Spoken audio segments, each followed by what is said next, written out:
we explore how the Queen has managed some of her greatest trials and tribulations. Anything that could go wrong did go wrong. It was like slap, slap, slap across the face of the royal family.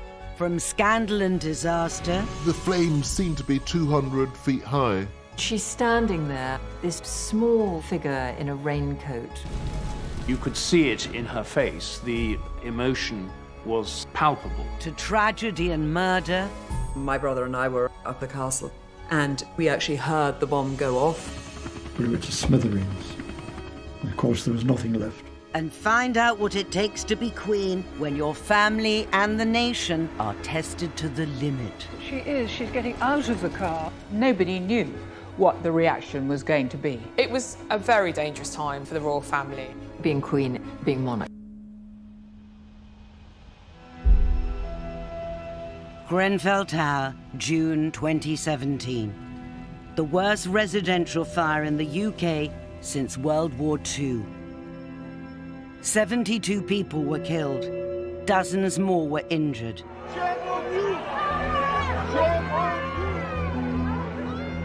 As survivors struggled to cope, politicians became the target of public anger. I was down there at the time. Tempers were at breaking point. I remember standing in the crowd at the sports hall just under the A40. And suddenly this silence. Here was the Queen. It's an appalling sight, she said, after hearing about the flames, but she has clearly noticed how this community has pulled together to help. She was talking to people without any of the protocol and sort of people surrounding her. It was just the Queen, defusing some of the anger and some of the emotion. I think when you have some colossal tragedy or national shock, all the usual responses are there. Anger, incomprehension. And the Queen somehow rises above that. When she appears, it's a different mood. I think it's come over very strongly. It's because the community's been to help. There she is, looking strong, smiling, giving comfort. And that's what the Queen does at times of national tragedy. Just 3 weeks before Grenfell, the Queen had gone to Manchester in the wake of the concert bombing. Throughout Manchester's Children's Hospital, there was a ripple of excitement when news spread this morning of the Queen's unexpected arrival here. The royal family in general, the Queen in particular, are meant to act as national conduits of feeling. So when the Queen turns up at the site of the Manchester bombings at Grenfell Tower, it is as if the whole nation is showing their sympathy. And that perhaps is their function. What the Queen called a wicked act had, she said, brought this city together. Very interesting how everybody has united, haven't they, here? It's been amazing, really. I think the thing with the Queen is that she's always herself. She's not some actress putting on a part. So she's going there because she feels it's her duty to be there. It's a hard row to tread between, on the one hand, being stoical, being brave. You had enjoyed the concert, presumably? Yeah, it was really good. Was it? And on the other, showing that they feel, and perhaps the balance has swung over the Queen's reign. I got to meet her before the concert as well. She was lovely. Really? Yeah. Perhaps at first it was more about showing courage, steadfastness. Now it's a little more about showing feeling. But the important thing is just for the Queen to be there. It's almost like, as the mother of the nation, as she is supposed to be, you just want Mummy to be there in times of national trouble. By rushing to Grenfell and Manchester immediately after those disasters, the Queen got the mood of the nation right. But 50 years earlier, her judgment was not as sure. On the 21st of October 1966, a slag heap collapsed upon the South Wales mining village of Aberfan, engulfing the local primary school. The school lay in the direct path of the disintegrating man-made mountain. 144 people were killed, 116 of them children. Their children were buried in that mud. Mud almost filled the classrooms. With shovels, if necessary, with bare hands, they pitted themselves against the uncounted tons of slimy filth. Aberfan was one of the first great national disasters that the Queen had to handle. She issued a statement expressing her condolences, but rather than going straight to the scene, she waited and sent Prince Philip instead. The reason that she gave for this delay was that she thought that if she was there, she would attract attention when people should be dealing with their grief, and that's what she wanted to avoid. She said that she was terrified that all the fuss that would accompany her visit might mean, God forbid, that some child was missed in the wreckage. But it was misunderstood. A lot of people were incredibly critical. The monarchy doesn't care, etc.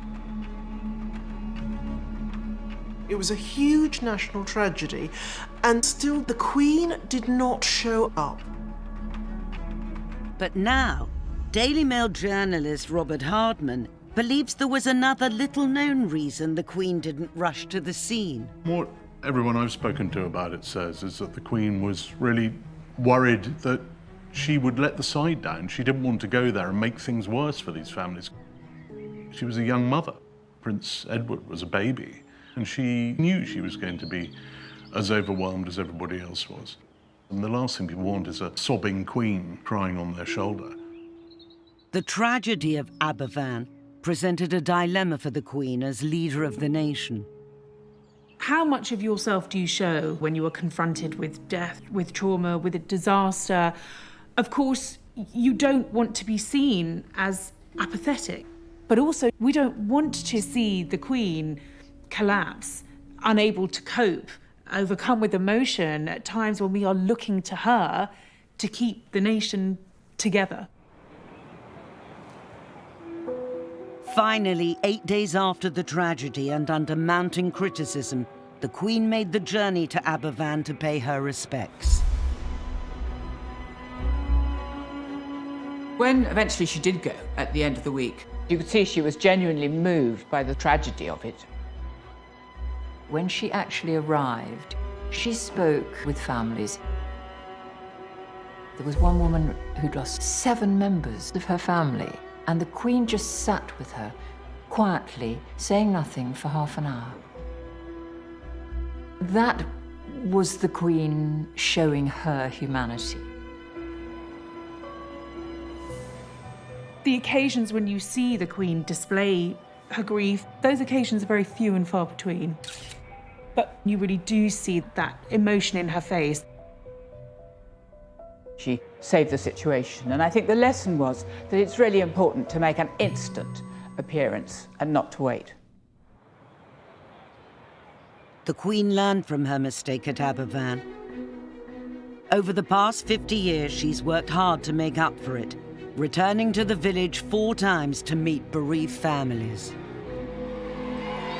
I think if you ask anyone who's worked with the Queen a long time to name her regrets, one that usually pops up is Aberfan.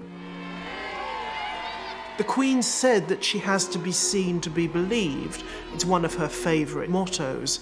But she has also to be seen to feel, to care.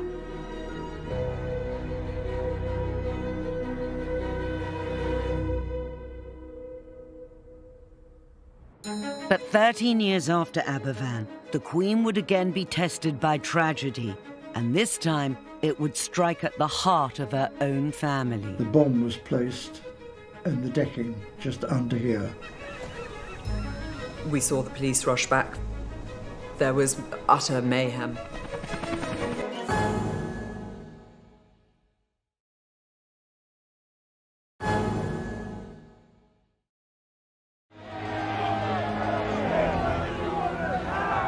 Winter 2019. Britain is bitterly divided by the Brexit crisis. On the 24th of January, the Queen makes a telling speech to the Sandringham branch of the Women's Institute that's read as an allusion to Brexit. She talks of the importance of respecting the other person's point of view, seeking out common ground, and never losing sight of the bigger picture. This is the stuff of what being a sovereign is, uniting rather than dividing. It'd be very interesting to know what the Queen thought about Brexit. But she has transcended all that. The monarchy should be a unifying factor. People up and down the country admire her. Even Republicans admire her. They may dislike the principle, but they cannot fault the woman. She is all things to all man, and that really works. In a divided country, it often falls to the monarch to lead the work of reconciliation. But some of the most painful conflicts the Queen has had to deal with have been within her own family. It is fitting that here the present Queen should meet the Duke and Duchess of Windsor. He is her uncle, and when he gave up the throne, Princess Elizabeth was a girl only 10 years old. In 1972, the Queen would attempt to make peace with the man who nearly brought down the monarchy. The vendetta had been incredibly long-lived, bitter, horrible, and the Queen Mother had been utterly unforgiving. The Queen's mission would coincide with a state visit to France as Britain prepared to join the EEC the following year. In the National Archives at Kew, royal biographer Robert Hardman has uncovered some remarkable documents revealing the planning of the trip. Here is this very, very important state visit. Today we go on about Brexit, but what we're looking at here is effectively Brentry. This is Britain going into Europe with a lot of grandeur, with balls and dances and all the pageantry that Britain and France can deploy. So this is a very big moment. But for the Queen, the visit also had a personal dimension. Paris was the home of her uncle, the Duke of Windsor, formerly King Edward VIII, exiled to France after giving up the throne for American divorcee Wallis Simpson. This was the man who had abdicated in 1936, and the abdication had really shaken the monarchy. It was a dereliction of duty. It was the worst thing for the monarchy in the 20th century. And it had defined and shadowed the reign of the Queen. As the Queen prepared for the state visit, her uncle was dying of throat cancer. Here we have a letter from the palace to the British ambassador in Paris saying, please make sure there is time in the Queen's schedule for her to visit her uncle, the Duke of Windsor. On the assumption that His Royal Highness and the Duchess are going to be in Paris during the visit, the Queen would like to pay them a private visit. The Duke of Windsor's very, very unwell. The Queen fully understands this may be the last chance she gets to see him alive. The Queen realized that for the sake of unity, to heal this terrible internecine family rift, that she should make a gesture to the Duke of Windsor at the very end of his life. But for the organisers of the state visit, the Queen's meeting with her uncle was fraught with danger. The embassy and at the Elysee Palace and at number 10, what they're really worried about is what happens if he dies either during or just before the visit. And this causes terrible diplomatic seizures. What we have here is a memo to the Prime Minister explaining all the various options. The reports of the Duke's health are becoming more discouraging. The Duke himself has recently cancelled a visit to Spain. Up to what point can he die without ruining the visit? What it boils down to is he can die some weeks before the visit, he can die after the visit, just can't happen during.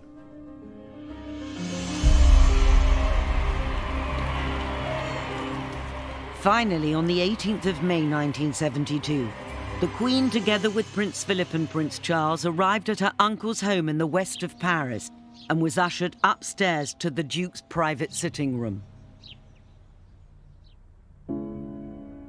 It would be a historic moment as the two of them met.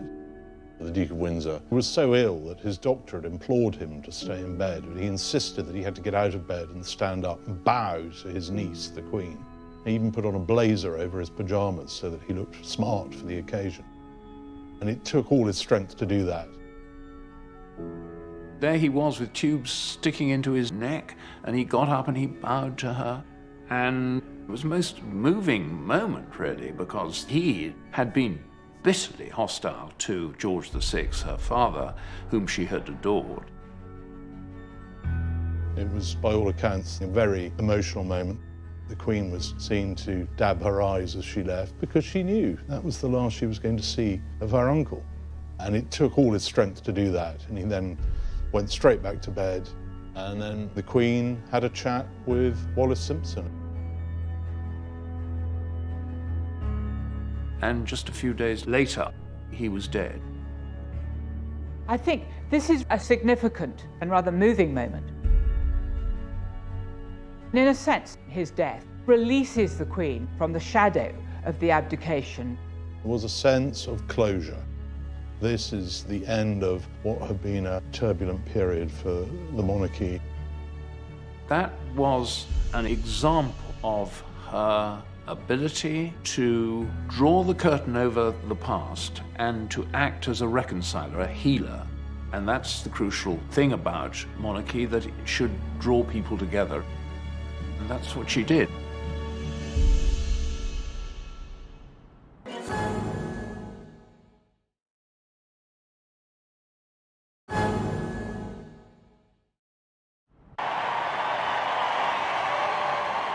Over the course of her reign, the Queen has acted as a unifying force for the nation. But 40 years after her truce with her uncle, the Queen would be called upon to perform an even more demanding gesture of reconciliation, making peace with a man who had overseen the murder of one of her closest relatives. Lord Mountbatten was Prince Philip's uncle, and also a very key player in the political, military, social life of the nation. And he was very close to the royal family. He was, after all, great uncle to Prince Charles, who worshipped him. Every August, however, Mountbatten was off the royal scene, gathering with his immediate family at their summer holiday home, Classiebawn Castle in the northwest of Ireland. The whole coast was so remote, quiet. It was blissful. It was one of the most enchanting places in the world. William Evans was Mountbatten's valet for 10 years and remembers his boss's love for the castle and its location. First morning of the holiday, he couldn't wait to get out to sea. Every second that we had was spent out lobster fishing. Shadow 5, my grandfather's fishing boat, was incredibly simple. There were no frills whatsoever, and he loved it. India Hicks, Lord Mountbatten's granddaughter, has spoken only rarely about the holidays she spent with her grandfather at Classiebawn. He would try and get as many grandchildren as possible to come every single day. And the excitement of when the lobster pot was pulled out of the water and you could smell it, that Irish smell, and the salt water and the lobsters. But idyllic Classiebawn is just 18 miles from the border with Northern Ireland, and in 1979 the Troubles were at their height. It is extraordinary that just when tension and violence were at their most acute, Mountbatten still did his summer holiday in Ireland. All the family tried their best, but there was no way they would stop him going to Classiebawn. August the 27th, 1979 was a glorious day. Mountbatten and his extended family, including his daughter and twin grandsons, set out on Shadow 5. But just as they reached open water, tragedy struck. My brother and I were up the castle, and we actually heard the bomb go off. We saw the police rush back for their binoculars. There was utter mayhem. The bomb was placed in the decking just under here, which is just close to where the steering wheel is. This is exactly as the Shadow 5 would have been coming out of the Black Rocks. Lord Mountbatten's on the wheel. And up above is the coast road, where the terrorists were waiting to remotely control the bomb, blew it to smithereens. And of course, there was nothing left. Lord Mountbatten, one of his twin grandsons, 14-year-old Nicholas Knatchbull, and a 15-year-old crew member, Paul Maxwell, were killed. Another passenger, the Dowager Lady Brabourne, died the next day in hospital. It would be hard to define a more cowardly attack in the annals of high-profile terrorism than to blow up a grandfather with his children out fishing on holiday. The Queen was at Balmoral when she received the news of Mountbatten's death. The twin who was not killed later came up to Balmoral, and he arrived late at night and the whole house was shut up, and the Queen rushes down the corridor to greet him, to sort of, enfold him, if you like. And that's a side of the Queen we don't often see. Mountbatten's death hit the royal family really hard. I mean, he was very close, particularly to Prince Charles and to the Queen.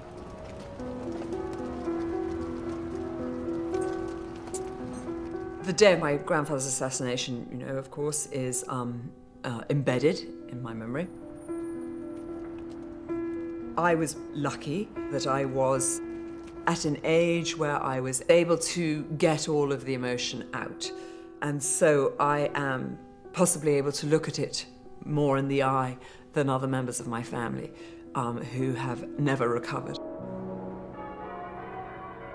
19 years after Lord Mountbatten's assassination, the Good Friday Agreement brought the Troubles to an end. Martin McGuinness, an IRA commander at the time of Mountbatten's murder, would become Deputy First Minister of Northern Ireland. From childhood, the Queen has known that duty comes first. It trumps everything else. Whatever your personal, private feelings are, duty calls. And it may be that you're not feeling very well and you don't want to do something. Or it may mean you've got to shake hands with someone who murdered a member of your family and tried to kill you. He was second in the receiving line, and it lasted for just a moment. Extraordinary, nevertheless. The British sovereign and the former IRA commander shaking hands. She showed magnanimity and astonishing political savvy in shaking hands with Martin McGuinness, the man who was probably responsible for the death of Lord Mountbatten. 2 years later, in 2014, the Queen invited Martin McGuinness to Windsor Castle for a state dinner in honour of the President of Ireland. As head of state, she is constitutionally bound to do what the state wants her to do, and if the state wants her to bury the hatchet, then that is what she has to do. We'll never know probably how privately she felt about it. Private grief is not allowed to trump public need for a political reconciliation. She has embodied the whole business of reconciliation in her own person. And that is really quite something in an age where old hatreds are extremely difficult to extinguish. Over the decades, the Queen may have mastered the art of diplomacy, but mastering her own family has always been more of a challenge. I do not know how the Queen coped with all those catastrophes. Boy, if you think it's horribilis now, just you wait.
1992 should have been a year of celebration, marking 40 years since Elizabeth became Queen. Instead, it would become one of the most challenging years of her reign, when her skills as monarch and mother would be tested to the limit. 1992 was extraordinary. It was month after month, every month, a different scandal. It started in January, those pictures of Fergie and Steve Wyatt. Anne and Mark Phillips announced that they were to divorce. Divorce? Very mirror. Never been mentioned. Then there was the tour of India that was supposed to mark a reconciliation, and instead we saw Diana photographed ostentatiously alone. Andrew and Fergie split up. She's been accused of extravagance, bad taste, and an over-exuberant manner. The Squidgygate tapes, late-night conversation between Diana and her lover, recorded and broadcast to the nation. It was like slap, slap, slap across the face of the royal family. I mean, it just didn't stop. And the paparazzi were out there trying to get the photographs to go with all these stories. Fergie is photographed having her toes kissed by her financial advisor. Papers say the pictures show the truth about his relationship with the Duchess. What is your exact relationship with the Duchess of York? Could you tell me that, please? And they were all at Balmoral when the news broke. And the Queen had to come down to breakfast and see them all reading the papers. Some of the stories were really things you wouldn't have wanted to discuss much with your own family, let alone with the head of state. The Queen herself is reported to have said to a friend, "Where did I go wrong?" One event did more than any other to shatter the picture-perfect image of the royal family: a biography of Princess Diana by journalist Andrew Morton. There was a huge build-up to the Andrew Morton book, and I had an idea of what was coming, but not quite sure what the scale of it was going to be. We were told to batten down the hatches and try and deal with it as best you can. But how do you deal with something that is there in print? The book contained astonishing, intimate revelations about Diana's married life. Diana had spoken via an intermediary to Andrew Morton about the horrors of her marriage, about the coldness of the royal family, about everything that you would never, ever in a million years expect a princess to talk about. It went crazy, it was in Parliament, it was discussed in every television programme. Here were stories about Diana throwing herself down a flight of stairs in front of the Queen Mother, about bulimia, about unfaithfulness in the marriage. Royal advisors love to control as much as they can. Suddenly, here was evidence of a total loss of control. That was the real earthquake behind Morton. The problem that the Queen faced was that the younger generations of royals were not adhering to these high standards that she herself had set, and therefore she was being undermined. In the 1980s and 90s, managing the succession of family scandals would become one of the Queen's biggest tests of judgment. The Queen's style has been laissez-faire. Sometimes I thought too laissez-faire. There were many times when I was working for Princess Diana when I wished that the Queen would intervene more. And I think there were times when a bit more direction from above could have produced a much happier result. Sir Martin Charteris, who was her private secretary, said that the Queen could judge when things were going badly, and she worked to try and put them right. Not so good in taking initiatives, in doing something new. The Queen may have taken a hands-off approach to her family troubles, but later in 1992, she would face a disaster where she could do little more than react. I remember it was a Friday morning, and I got the call that there was a small fire at Windsor. I got a call from a local radio station at about 11:15 asking about the fire. And I said, "What fire?" And I didn't know anything about it. And I jumped in my car and got there in 35 minutes. And there were already something like 400 media outside.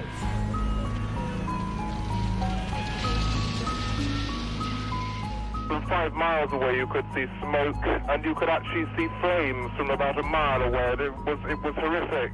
I was probably the first BBC reporter there, and it was just astonishing to see this seemingly impregnable building in flames. The fire began in the north wing when an unattended builder's lamp set fire to a curtain. What started as a fire in a small private chapel, it soon spread. Some of the most famous rooms where some of the most important moments in modern royal history had happened. At one point, there was this extraordinary scene. Soldiers, castle staff, cleaners, cooks, all passing Leonardo drawings, carpets, vases, priceless items from hand to hand just to get them out of the path of the fire. The only member of the royal family who was in residence at the time was Prince Andrew. A shock and horror in the fact that it took hold so quickly. Her Majesty was shocked.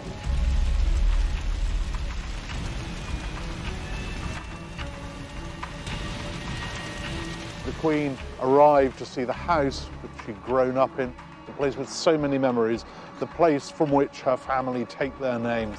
And there it was, going up in smoke. At one stage you thought, well, they've dampened it down, and the next thing, the Brunswick Tower right over in the northeast corner was like a chimney with flames shooting out.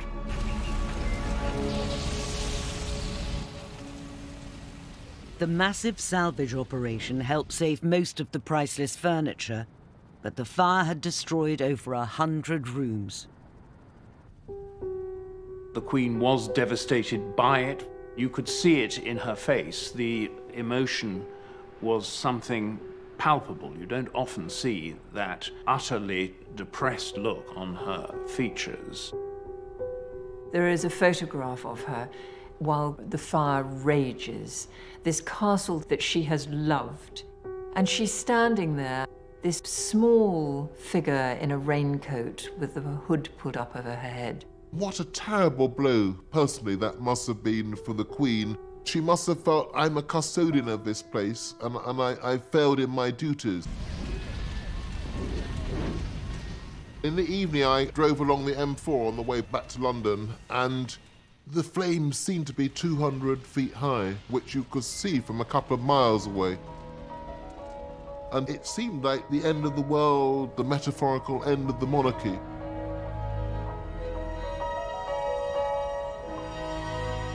Four days after the fire, the Queen delivered a speech at the Guildhall in London.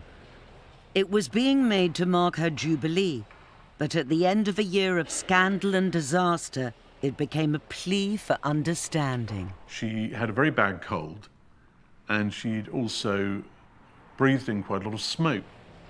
She was having some difficulty speaking, and she said to her private secretary, I think I'd really rather ask the Duke of Edinburgh if he could deliver this. And her advisor said, no, look, I think you need to make this speech. 1992 is not a year on which I shall look back with undiluted pleasure. It's a speech that's remembered for two words in particular. It has turned out to be an annus horribilis. Or to transpose it into the Sun's charming argot, one's bum year. And I think she felt those two words really summed up the year that she'd been through. I sometimes wonder how future generations will judge the events of this tumultuous year.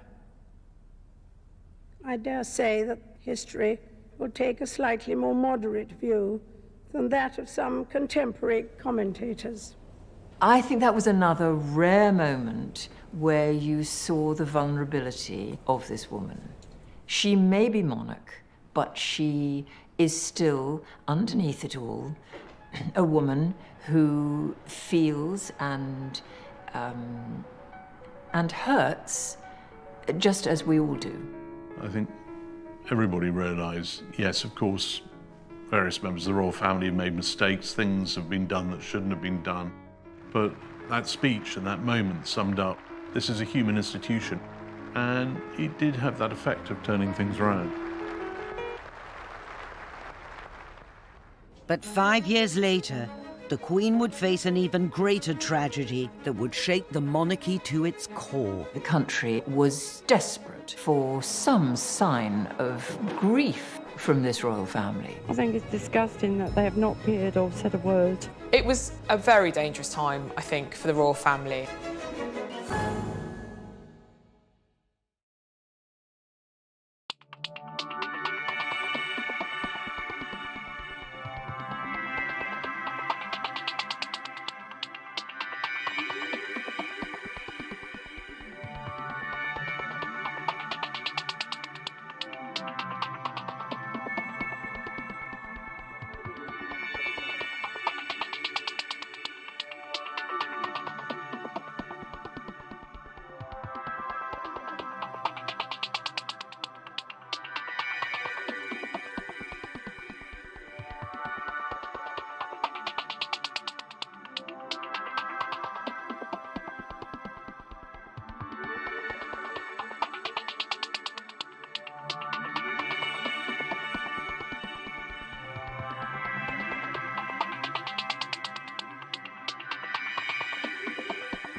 On the 31st of August 1997, the Queen was at Balmoral on her annual summer holiday when she was awoken in the early hours of the morning. We have reports from Paris that Diana, Princess of Wales, has been killed in a car accident. They were apparently being pursued by paparazzi on 2 motorcycles. In terms of the death of an individual, it was perhaps the biggest story in the world since JF Kennedy's assassination. And it just was astonishing how many people seemed to be personally affected because she had been this universal, much-loved figure. Diana's death shocked the world. But rather than rush back to London to lead the nation in grief, the Queen remained at Balmoral. Well, I can remember I came up to London, and when I got to the top of the Mall, I realised that Buckingham Palace was totally shut. There were no lights, there was nothing. And yet all these thousands of people, very quietly, had come there, and there was nobody at home. There was no information coming out. They weren't briefing the press, they were just kind of on lockdown, there was no information. Clearly the country was desperate for some sign of grief from this royal family, who just seemed to be carrying on as normal. For the past 5 days, most of the royal family, including the Queen, have been 521 miles away at Balmoral, leaving the palace empty with no flag flying. People wanted to see the Queen. Where's our Queen? Where are you, ma'am? Where's our flag? Speak to us, ma'am. Your people need you. Show us you care. Very, very, very disgraceful, I find their behaviour. Very disgraceful. What do you think, madam? I think it's disgusting that they have not appeared or said a word. I think it's a disgrace on the whole royal family. It was a very dangerous time, I think, for the royal family. It was perhaps the single clearest moment in her reign when she and her people were at odds. But since Diana's death, the real reason for the Queen's silence has become clear. That week after Diana died, the Queen, I think probably rightly, decided to stay in Balmoral to look after the boys, because the boys were her prime concern. They were very young, 12 and 15, and they'd lost their mother in the most horrifying of circumstances. I mean, the most horrendous tragedy for any family, but to have to play it out in the public gaze. She decided to keep the family very private and put her family first. In Diana's death, you saw a tragedy hit a family. They may have been royal, but they were just a family. Prince William and Prince Harry looked uncomfortable in front of the cameras, but this was their first opportunity to read for themselves the touching messages left for them by a grieving public. I think that outpouring of grief and shock took the royal family hugely by surprise. Certainly, I think the Queen was quite shocked and didn't really know how to deal with it. More than any other tragedy of the Queen's reign, the death of Diana was a conflict between her two roles. On the one hand, as the public grief, and the Queen is expected to lead that. And on the other hand, a really terrible, traumatic tragedy for her as a private individual. And these two things meet in a way that they hadn't met before in her reign. Finally, 5 days after Diana's death, and as public anger was reaching boiling point, the Queen returned to London. There we see the Queen leaving Northolt now Airport on the way down from Balmoral. To me, the most significant turning point of the Queen's reign, and I was there covering it for the BBC Live, was the day that she returned from Scotland. Wesley, what is the mood outside Buckingham Palace at the moment? It's extremely sombre mood and a very sombre scene. That there are literally thousands of people here.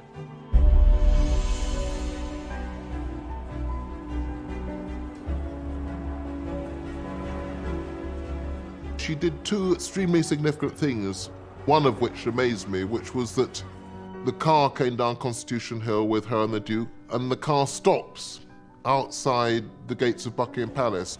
Looks as though the Queen is about to, she's getting out of the car, Wes, and is going to talk to people. It's extremely unusual. This is almost unprecedented. I think perhaps the last time the Queen was among her people outside the palace was the day the war in Europe ended. That was a very bold example of personal leadership to go out amongst those crowds. Actually, nobody knew what the reaction was going to be. Those of us who'd been in those crowds for a week knew that the crowds were quite hostile. And then she goes up to somebody in the crowd who hands out a flower to her. And the Queen says, "Would you like me to put that with the others?" And the woman says, "No, it's for you." And from that moment, the sort of crowd flips, and it's no longer the hostile crowd that it had been. The Queen had won over the crowds, but now she had to win back the nation with one of the most significant speeches of her reign. The speech was delivered live. It wasn't pre-recorded as most of her television appearances are. I happened to hear her doing the one run-through and then straight into the speech live at a moment of very, very high emotion. The reason that the crowds were the shot behind, they only had one camera, and they said, well, let's have the crowds behind. Like anyone of my age, I have seen the Queen speak so many times, and she has a way of speaking that is very, in a way, rather formulaic. But when she spoke after Diana's death, that for me was something completely different. What I say to you now, as your Queen and as a grandmother, I say from my heart. First, I want to pay tribute to Diana myself. She was an exceptional and gifted human being. In good times and bad, she never lost her capacity to smile and laugh, nor to inspire others with her warmth and kindness. She'd chosen absolutely the right words.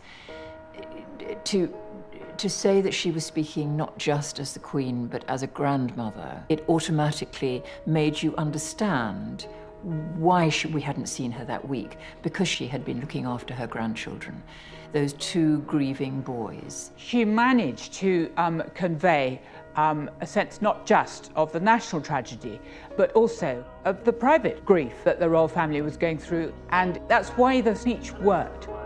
I thought it was a grandmother speaking and not a queen. I was quite moved by it. She sounded very sincere, and she looked as though she was very moved, and I think that will satisfy everyone. I thought she said everything she should have said. Can't think of anything that she left out at all.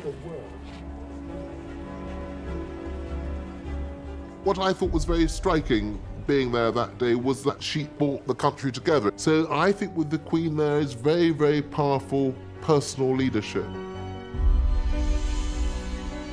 Diana's death marked a turning point, and in recent years the royal family has become more open about publicly expressing emotion. In 2017, Prince Harry gave a remarkable interview. So Hazza, how are you today, really? Today I'm okay. I'm a little bit nervous, a little bit tight in the chest, but otherwise fine. Speaking to a newspaper podcast, he talked for the first time publicly about the emotional impact of his mother's death. Losing my mum at the age of 12 and therefore shutting down all of my emotions for the last 20 years has had a quite serious effect. And actually, all of a sudden, all of this grief that I'd never processed started to come to the forefront. I was like, there's actually a lot of stuff here I need to deal with. In that interview, Prince Harry was incredibly candid. To hear him admit that it had taken him the best part of 2 decades to cope with the grief of losing his mother, to hear him talk about coming close to the point of a complete nervous breakdown, this was absolutely extraordinary. But it was 20 years of not thinking about it, and then 2 years of total chaos. Quite hard to believe that such a senior member of the royal family would be speaking so openly.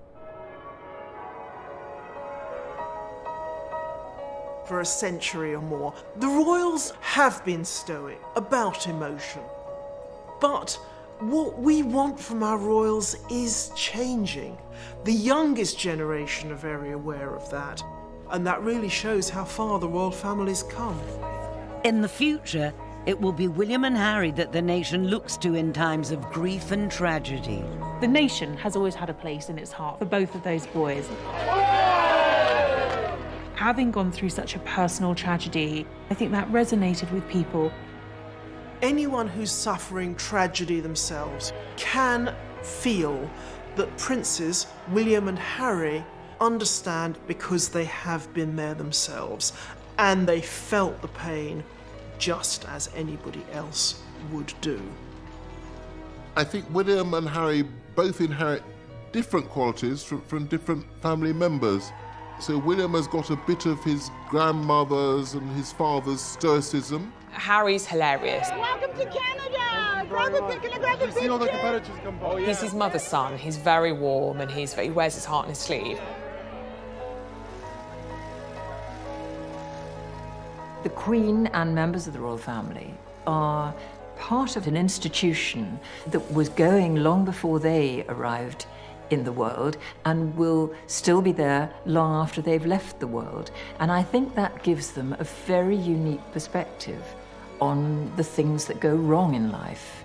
I think you could do a lot worse than those 4 youngsters leading the new generation.